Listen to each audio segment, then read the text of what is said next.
त्र्यंबकेश्वरच्या ज्या पवित्र कुशावर्त कुंडात आपण स्नान करतो त्याचं महत्त्व तुम्हाला माहीत आहे का? हे केवळ एक पाण्याचे कुंड नाही, तर साक्षात भगवान शंकराच्या जटांमधून अवतरलेली गंगा आणि गोदावरीचा पवित्र संगम आहे. अशी श्रद्धा आहे की या कुंडात घेतलेली एक डुबकी माणसाला गोहत्येसारख्या महापापातूनही मुक्त करते.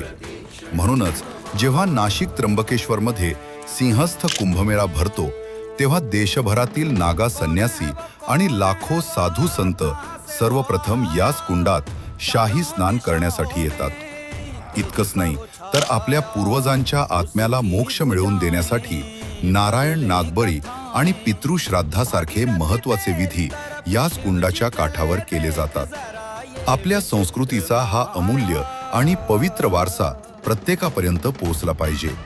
जर तुम्हाला हा इतिहास अभिमानास्पद वाटला असेल तर कमेंटमध्ये हर हर महादेव नक्की लिहा आणि व्हिडिओ शेअर करायला विसरू नका.